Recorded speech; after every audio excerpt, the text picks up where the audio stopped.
Good Monday morning of the second week of Lent. Actually, it's a Friday morning, about a week or so before. I just got back from taking Lily out for her run and her whatever. Anyway, she's now snoozing on the couch.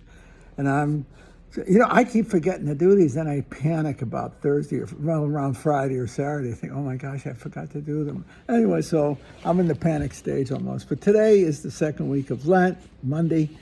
And at Luke's Gospel, I know there's a thought that had dawned on me for this week. I don't know why, but it struck me. Maybe because I'm teaching and some of this stuff floats up to my head because I'm teaching about virtue, etc. But here in the Gospel, you got Luke's Gospel. He said, be merciful just as your Father's merciful. Stop judging and you'll not be judged. Stop condemning, you'll not be condemned. Forgive and you'll be forgiven. Give and gifts will be given to you. A good measure, packed together, shaken down and overflowing, will be poured into your lap. For the measure with which you measure will in return be measured to you. It goes out of a deep, profound truth, and they don't have to be our Lord to come out with that. Virtues lead to human flourishing, generosity, commitment, and not judging in the sense of trying to be understanding, etc. I call it active fidelity to the people of your life, not passive fidelity. Passive fidelity is keeping your nose clean, your mouth shut. They're good for the mob, but that's about it. But the active fidelity is when you make whole things that are fractured, or when you enrich actively in your fidelity to someone else, enrich their lives. See? Not critical of them, in a sense, judged, and you will not be judged, but being a friend, an active friend to each other. And I think that is, this thing is Luke. Luke is talking to Greek Christians. These guys have steeped in Aristotle and Plato in the culture. They know the theories of virtue, the understanding of civic virtue, and what makes a whole society, and what makes for human flourishing. It isn't passive innocence.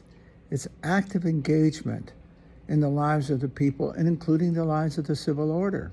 When you live virtuously, when you make whole things that could be fractured or that are fractured, you turn to make them whole. You see?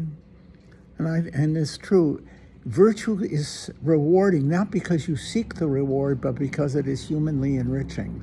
If you live a virtuous life and you love virtuously, you will never be alone. You will never be alone, because friendship begets friendship. That's Aristotle. Friendship begets friendship. If you love sacrificially, you will be loved in return. If you love selfishly, when your only concern is yourself, or that's the primacy of your concern, the way I tell my kids, you'll die alone.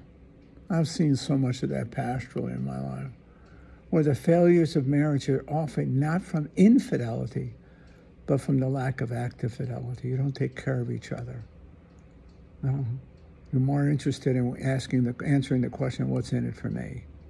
As opposed to saying, what's in it for her? What's in it for him? When you make them the center of your life, as opposed to yourself or your children. It makes no difference. Are you seeing the world around you as your servant, or you are the servant of all around you? You see? I take that very seriously. Very seriously. The way I put it, you'd have to know a little bit of philosophy, not a hell of a lot, but there were two famous philosophers, and Aristotle, to me, is even greater than Plato in terms of practical life. But then in the 17th century, Thomas Hobbes, a British philosopher, Aristotle said we are called to live in friendship.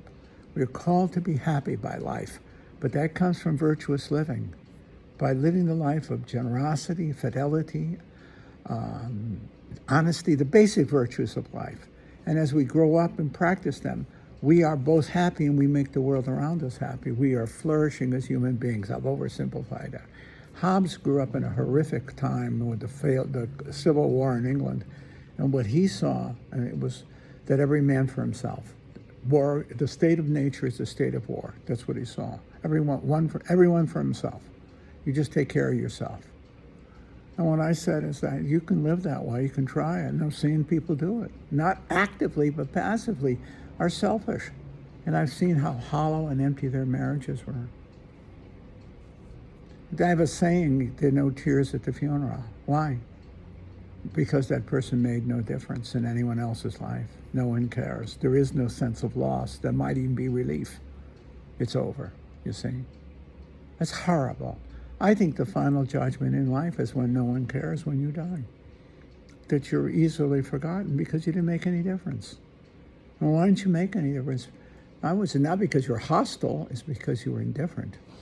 You made no difference. You were indifferent, you see. I think the virtues are so important in life. I think it's the nature of really education. Is what the Greeks thought was education meant not only learning your trade and a skill, but acquiring the virtues of civilizing virtues. What make you a good human being, a very good human being, both spousally but also civically. And I believe that. I believe very strongly. And it's put in graphic terms, be merciful as your Father is merciful.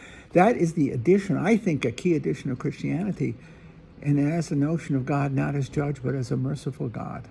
If you reject him, then you suffer the judgment of your own call. You chose not to come under God's mercy. You chose it. You called it. It's your shot. Okay? But merciful, be as your Father is merciful. Don't judge. Heal. Heal the hurts around you, the ones who are hurting you. Don't condemn people. Don't condemn anyone. Heal. Make things better.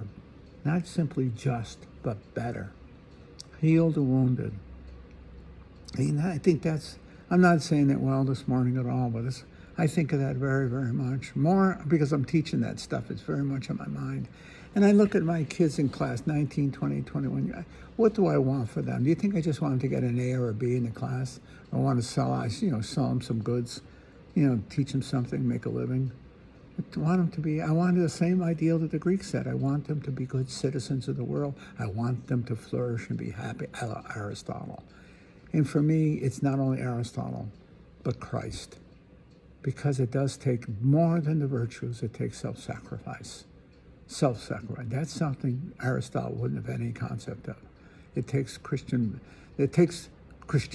the love of Christ, the crucified Christ, to actively love, being actively faithful to those whom you love by self-sacrifice, by sacrificing yourself. Living the virtues, but living them heroically by the willingness to sacrifice everything you are for the sake of the beloved. That's a mouthful. But and I look at those kids sitting in front of me, and they've got 80, 90, got 80 years of life ahead of them, 75, 80 years. I want them to flourish. I want them to be happy in life. Not giddy happy, truly flourishingly happy, Aristotle, but with a Christian commitment of self-sacrifice. So in their self-sacrifice, they are gaining the world. They're gaining more than they ever gave. What does it say? By the measure by which they measure, they'll be measured by their self-sacrifice. They will be loved in the same self-sacrificial way. They will have an intimacy of deep personal communion. That's what I hope for these kids. More than ever before. I don't know why, maybe because I'm just old. But I see and I know the cost of life, but I also know the benefit of life. And I know what it takes to flourish as a human being. I want them to be happy. I want them to flourish. I don't want them to go through life and in the end be empty and die alone and with no tears because they never loved or were never loved by. I don't want to see that for them. They've got a chance to choose to live in a Christian Aristotelian way of human flourishing, or can choose a Hobbesian way for sake just all for themselves. They choose themselves, they'll die alone.